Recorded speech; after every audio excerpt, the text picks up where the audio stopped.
我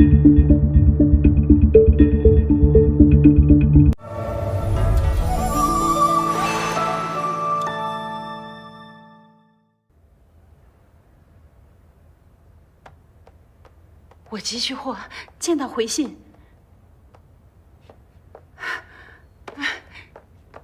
老板，你等我，我马上就回来。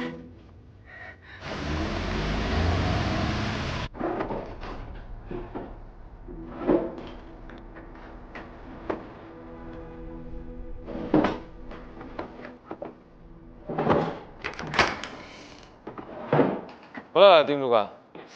不是我说你啊，你这么大个办公室，连只笔都没有啊！哎呀，来，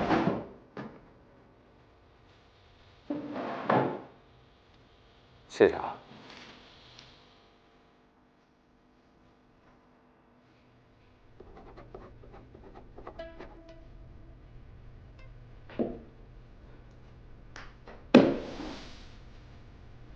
我要参加2层的员工。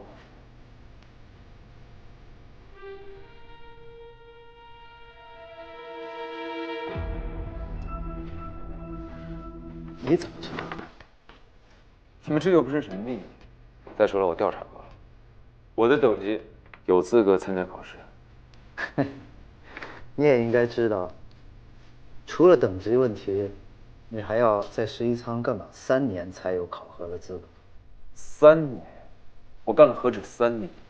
我大学毕业之后就在无声队干活，这一干就是15。我这叫软岗再就业，我的工作经验已经相当丰富。规矩就是规矩，这可是11仓，不是你们5家仓考。规矩是死的，人是活的。你想啊，我下到2层之后，1层就没有人给你找麻烦了，这对你对我来说都是好事。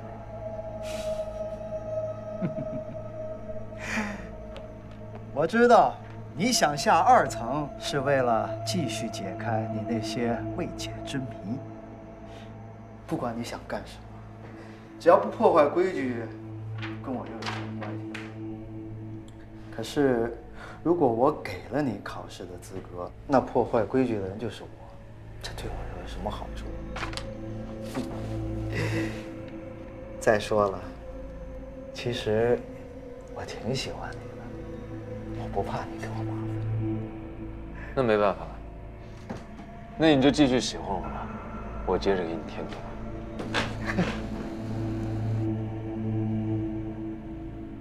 等等，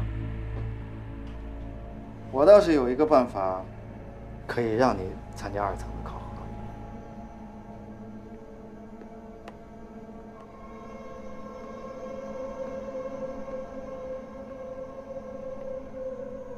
如果你考核失败了，就离开11仓。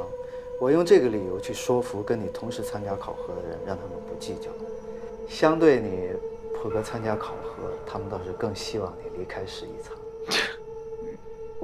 我人缘有你说的那么差吗？我只是就事论事，你可以选择是否接受。我接受。好，我替你去说服他们。好，走了。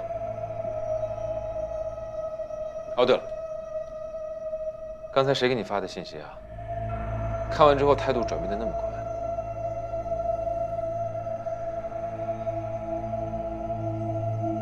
算了，管他谁给你发的信息，反正我告诉你啊，这个考试我一定会通过的。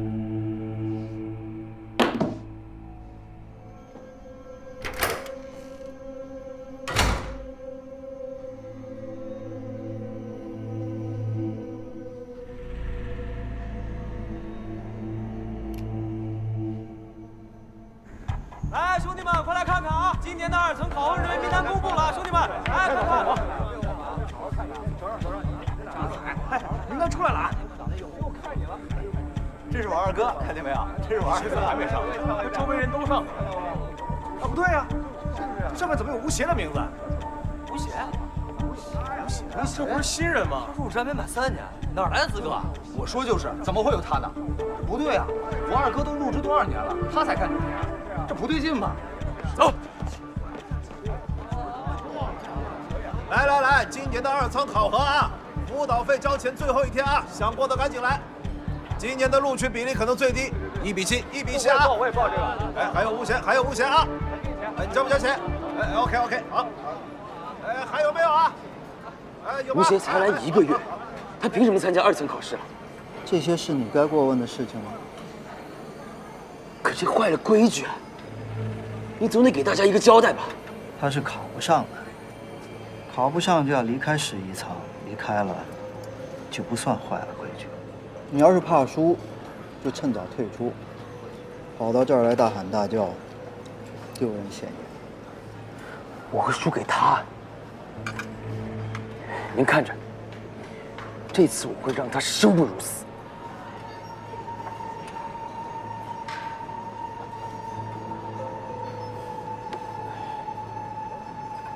去。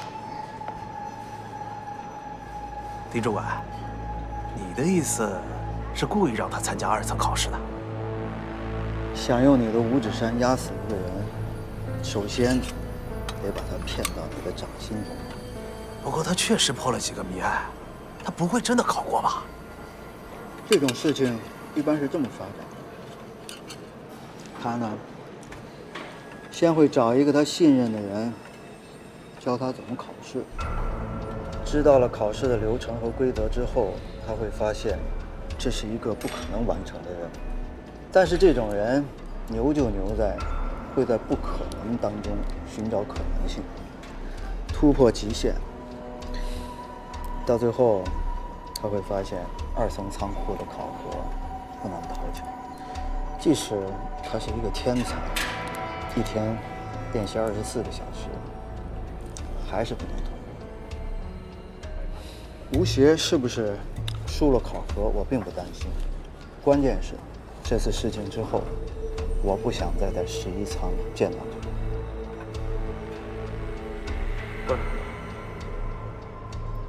我已经给李家乐点了1把火，你再去烧一把，这次考核将会非常精彩。李主管，考。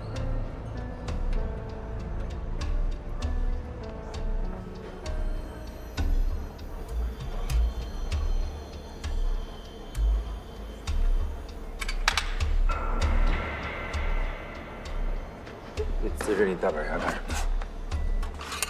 小三爷，你太厉害了，这么快就拿到考试资格了。嘘，稍微低调一点。走。真正的困难现在才开始呢。哎，你不是参加过2层考试吗？挑尖是什么意思啊？你给我讲讲。挑尖就是取货，在1层仓库里找到指定编码的货箱，在最短的时间内找到最多的货箱，谁就获胜。我赢的几率有多少？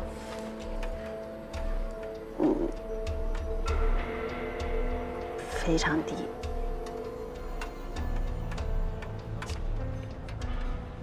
这样吧，等到晚上下班之后，我带你去，到时候你就知道。再喝点啊。干啊，放了啊。哎，今儿不做生意了啊，明儿再来。大兄弟，我想买回那个香炉，我有急用。你还敢来啊？没看出来啊，大姐，挺狠的你。你还说你介绍的什么人？他上来就侮辱我，我就想买回那个香炉，这儿有2万，就算是定金，剩下的钱我1周之内给你拿过来。嘿，我给你捋一捋啊，你把我介绍给你的老板给打了，害我损失一个大客户。现在拿着2万来买我几10万的货，你这是想拿我寻开心呢，还是拿我真当冤大头呢？啊！现在他就在我家坐着，要我赔钱。我要是不赔他，改天伤害我女儿怎么办？大兄弟，你也有家人，也有孩子是吧？大姐啊，我们都是小本生意，经不起您这样的折腾。您女儿危险，我女儿啊，今儿晚上还没钱吃饭。卖她的东西你空口白牙就往回要，您这是让我变魔术呢啊！赶紧走吧，大姐。东西不在我这儿，您赶紧去别处找去啊！哎，别在这耽误正事儿了。能帮啊，我们一定帮，但生意不是这么做的啊！哎，去，哎，继续，来，继续啊！来啊！甭管他，你出去玩，来，先罚你啊！来，我来啊！新货到了，哪个地方拿货？还是同样的大鹏鸟标志。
漂亮，铜鎏金珐琅琉璃音乐座钟，估摸着得是晚清的吧？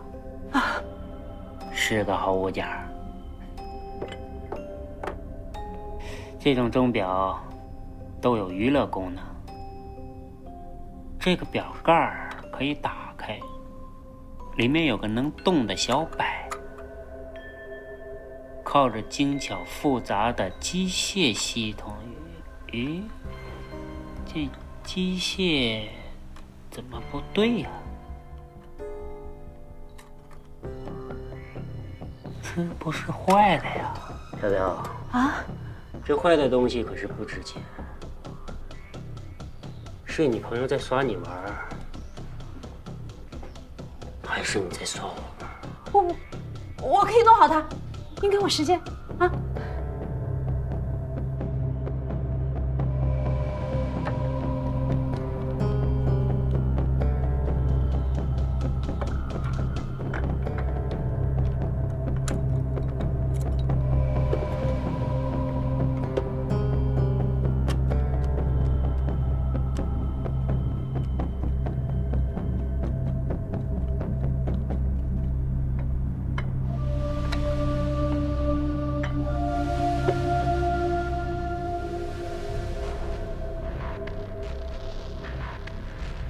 一个开洗头店的小姐姐能有这手艺，行内人啊！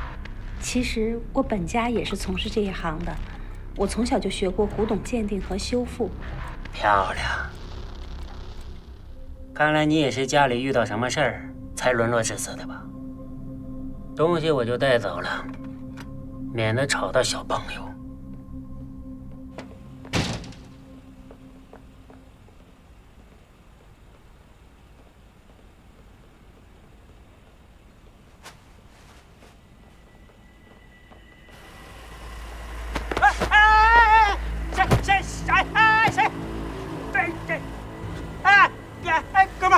有话好说，咱有话好好说。别回头啊！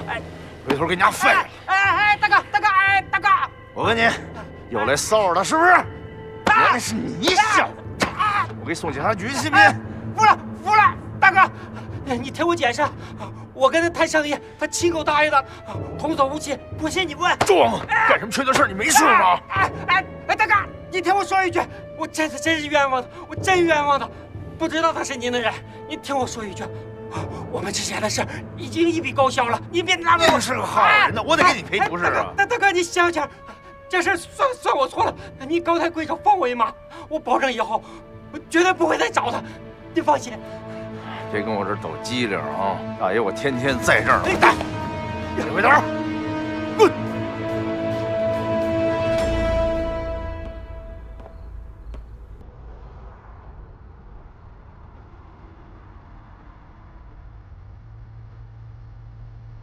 你要是这么干，你就是在害他。我们这一行面对的都是些什么人？每天朝不保夕的，他到时候能全身而退吗？到时候钱赚着了，命没了，你觉得划算吗？你的身份千万别让飘飘发现，别让他知道是你在背后帮他。现在那么多人盯着咱们呢。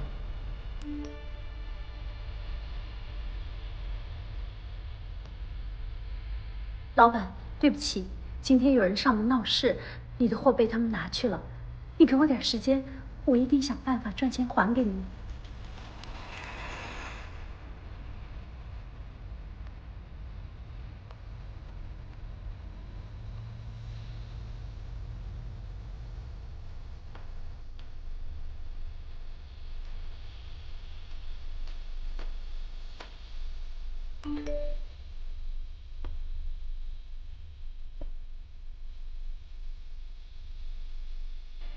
做完这一单，我们就拆伙，从此一拍两散。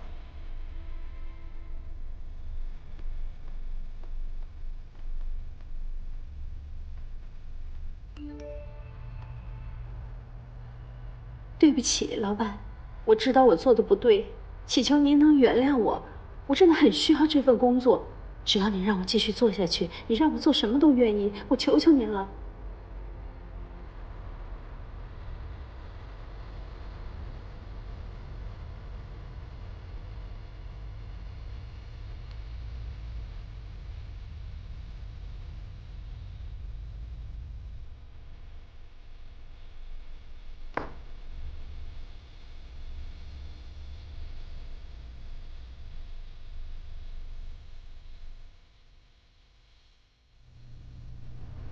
你说的对，那真出事儿了。那你打算怎么办呀？我打算放弃，我把他货给撤了，然后我就从他生命中彻底消失。彻底消失？你打算怎么彻底消失啊？我们不是一个世界的人，我也没有办法，这他妈就是命嘛。胖子，真的，你就别跟我瞎混了，我们拆伙吧。啊？你要拆伙啊？只有拆伙之后，你才能真正的去做你自己想做的事。你别担心，小天生，我不要这工资。我没跟你开玩笑，你好好考虑考虑。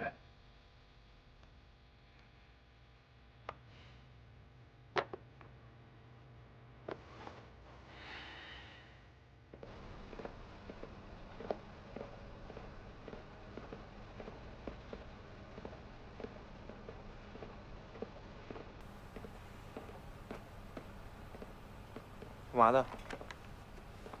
麻烦通融一下，不行。我们只待1个小时。好，那快点。谢谢。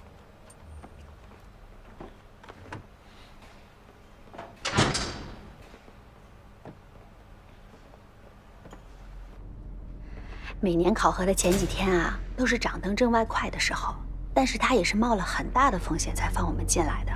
如果被发现了，马上开除。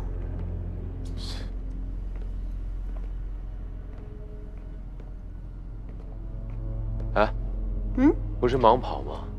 怎么还开着灯啊？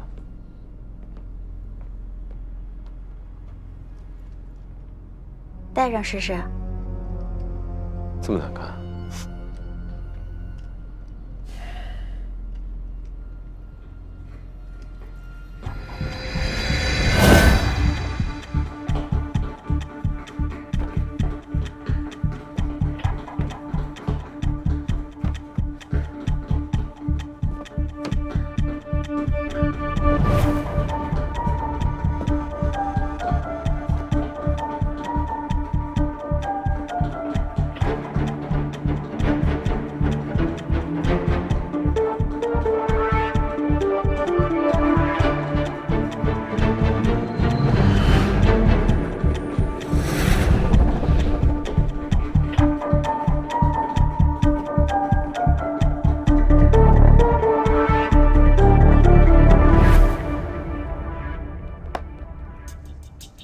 怎么样？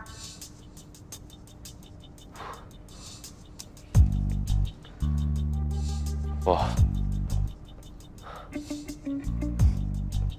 小三爷，你对1层仓区了解多少？1层仓区，我在员工入职手册上面看到过，1层仓区的存货量有数10万只多。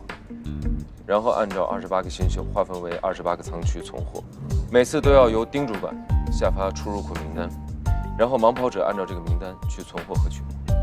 那你对马货体系了解多少？马货体系，你知道你就说呗，你总问我干什么？马货体系简单来说，就是以一颗启明星作为原点，建立的一个3维立体坐标。启明星，你看，那颗最亮的就是启明星。无论你要找哪件货物，都要站在这颗启明星下作为原点寻找。每个货物都有3个数字来表示它的存货位置。比如，你想找一个10位置的货物，你就要往北数10个光点，然后再往东数10个光点，最后从下往上再数10个光点。就是你要存货的位置了。你这个存货的逻辑我是听明白了，但是你们这个仓库这么大，我又不熟悉这里的环境，那我盲跑的时候很容易就迷失方向，那我马货的速度一定就很慢啊。那是因为你还不知道其中的诀窍。诀窍？跟我走吧。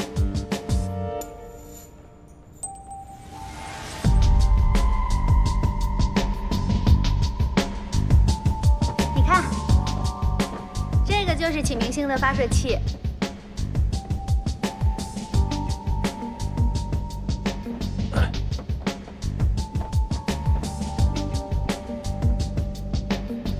我刚刚说的诀窍就在头顶的这片星空里。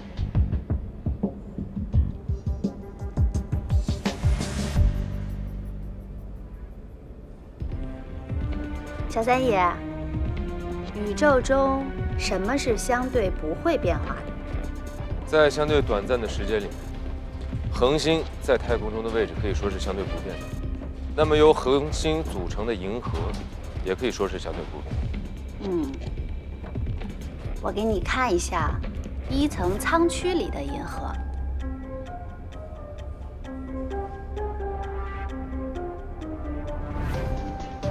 看，是个羽毛的形状。这些货箱从建仓初期到现在，从来都没有改变过，所以大家就把它们定义为11仓里面的银河带。熟悉的员工可以通过这个银河带迅速找出自己与货箱之间的位置。你看，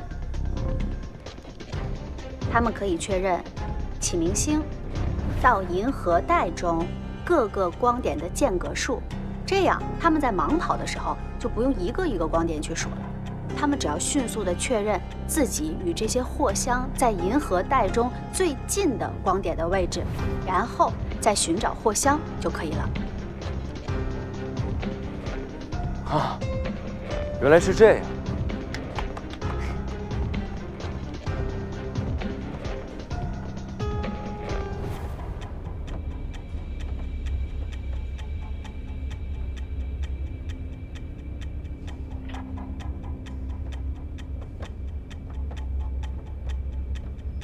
难怪那些盲跑的人一直抬头看天上的镜子。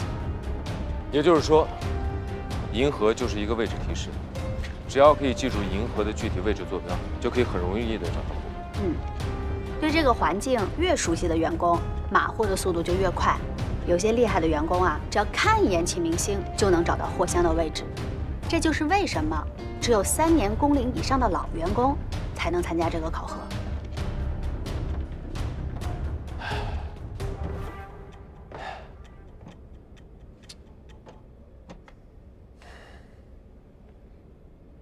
现在考试还剩下1周的时间，我觉得我应该可以学会。学会是一回事儿，可是这次考核的重点是比拼马货的速度。你有信心快得过那些跑过3年以上的老员工吗？试过才知道。备考第1步，你要把银河上面所有的点，整个这个区域的位置全部记清楚，千万不要记错，而且能够顺利的找到。这里，这。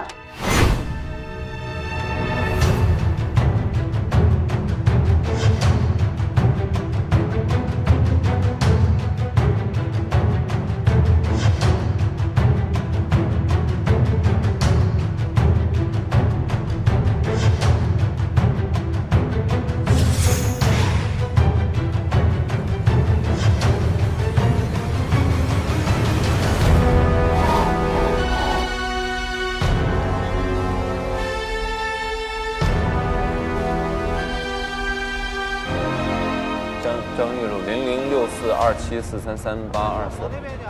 对了，真水饮。真水饮273728626573。对了，维火虎。维火虎这是什么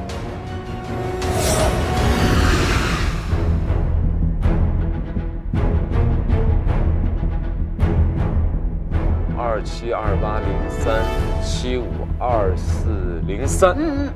对。0333170200040333167004。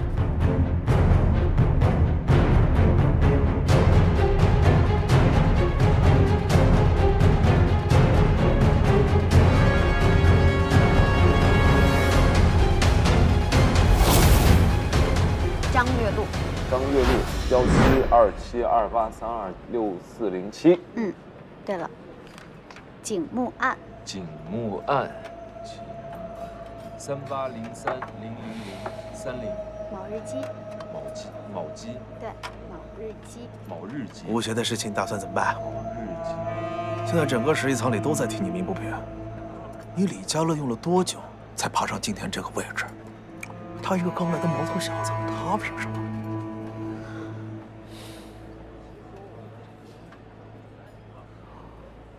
他下一次晋级，就到了你这个位置了。十一仓本来名额就不多，考试的时候不会让他输。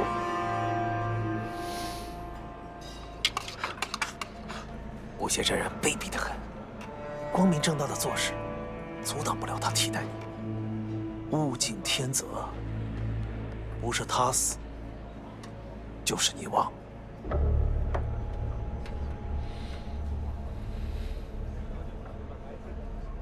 丁主管和他有个约定，如果他输了这次比赛，他就必须滚出十一仓。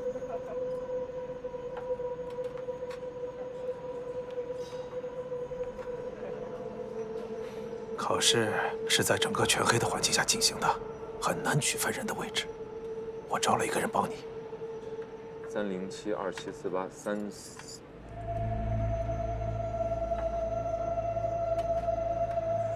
他是十一仓里听力最好的一个人，一定帮你成功。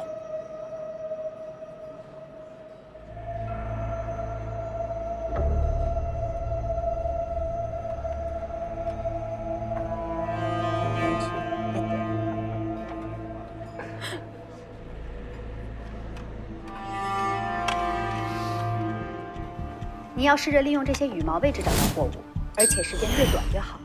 普通的盲跑、送或者找一件货，大概要15分钟。如果你想要获得考试胜利，最差要控制在7分钟找到一件货。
没事吧？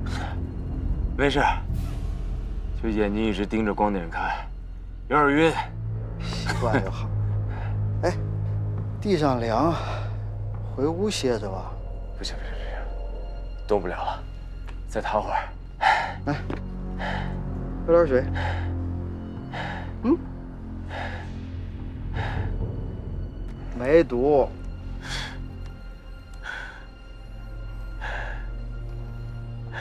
哎，怎么样？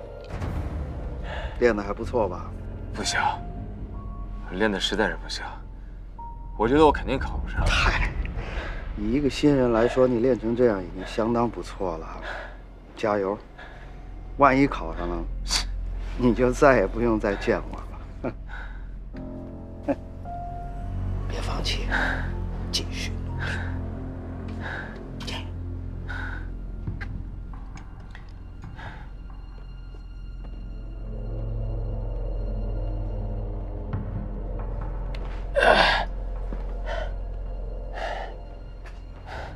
老狐狸，休息一下吧。不休息。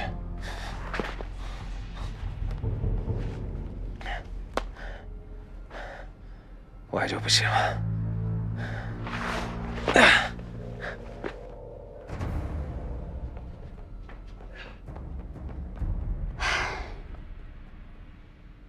哎呀，你看你，跑了一头汗，还把外套给脱了，你不怕感冒啊？喝点水吧。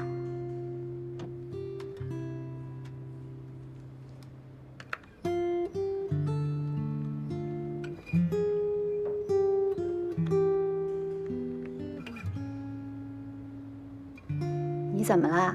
怎么看着一瓶水发呆呀？看到这个，让我想起了我一个朋友。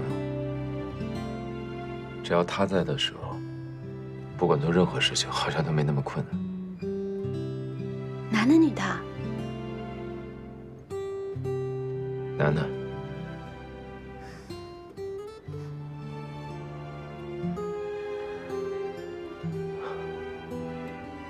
我明明已经记住所有货物的坐标了，但是我一进货舱的时候，我还是会迷失方向，还是找不准路。我根本没有办法在7分钟之内完成这个任务。别气馁嘛，别人都是花3年时间练习，你只有1周的时间，这个我们也没有办法。你现在这样已经很不错了。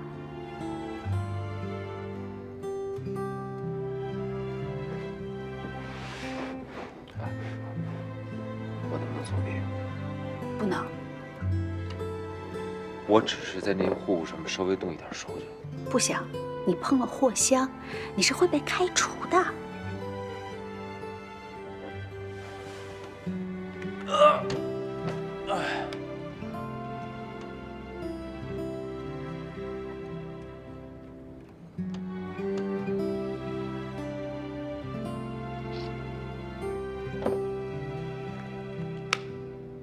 我啊，以前每次不开心的时候，也会跑到这上面来躺着，然后就想象着自己躺在一艘大船的甲板上，飘扬在一片星海里，看着海洋里这个各种各样的生物，我就觉得世界那么大，我那么渺小，我那些烦恼更微乎其微了。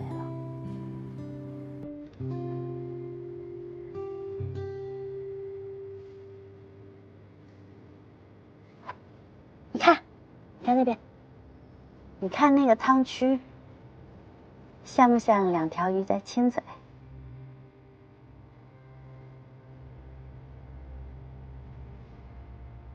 不像。你看那个，你说那个像什么？忘了。你笑什么呀？明明人家是魔鬼鱼。魔鬼鱼？你还挺浪漫。要说浪漫，是设计这个规则的人了。怎么说？你知道这片银河的来历吗？你说呀。我听11舱的老人说，以前11仓修仓改建的时候，设计者故意把1层存货的方式设计成一个星系坐标，其实是为了给心上人送上一片星空。你这么说好像是有点浪漫啊。我觉得那个人好幸福啊。如果是我的话，有人送我一颗星星，我就知足了。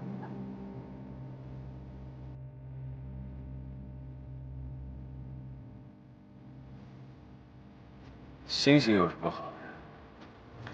星星跟人一样，在浩瀚的宇宙当中啊，就是一粒灰尘，特别渺小。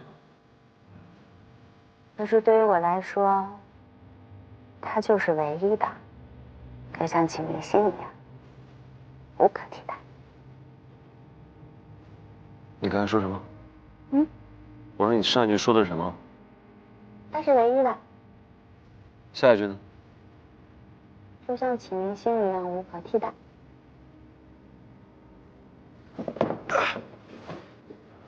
怎么了？我进去的时候能不能带工具？不能，所有人都不可以带私人物品。你们进考场的时候会经过严格的检查。还有，不能破坏货物。当然，最终一定是被查到了才会受罚。如果你有信心不让他们查到，11仓也认结果。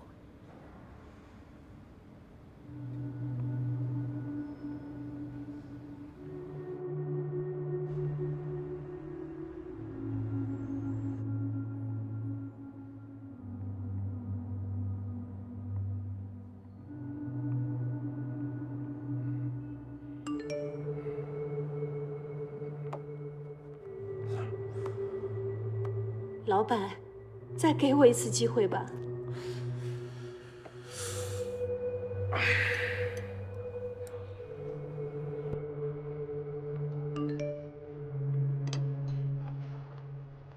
我女儿生病了，真的很需要赚钱，求求您了，老板。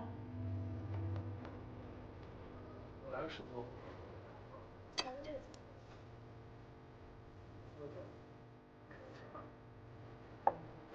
请问您认识这个电话号码吗？不认识，不认识。哦，你好，请问这个号码您熟吗？没见过，没见过。哦，好，谢谢啊。请问您知道这个号码是谁的吗？我有急事找他。哦，怎么到？你好，您认识这个号码吗？啊？不太熟悉啊。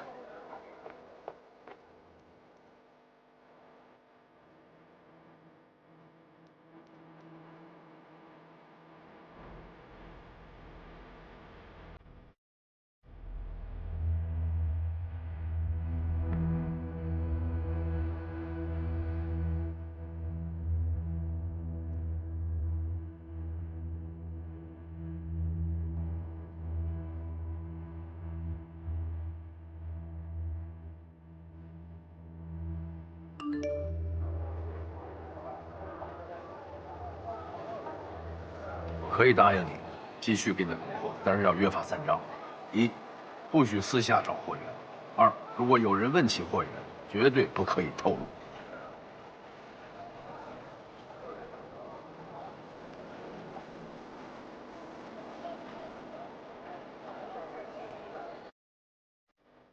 喂，胖子，怎么了？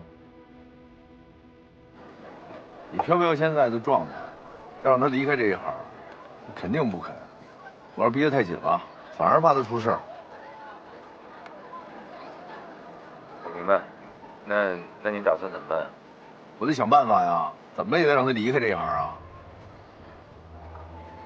上次我跟你说，你说吃药了吗？胖子，我是认真的。身体不好就别胡思乱想了啊。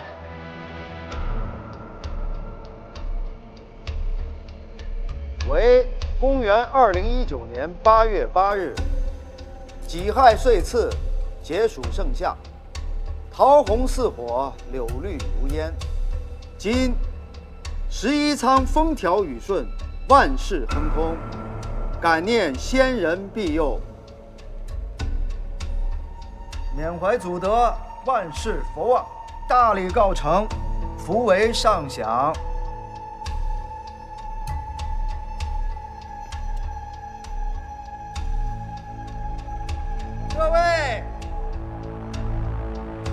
欢迎你们来参加11仓2层仓库的考核。这次考核的内容如下：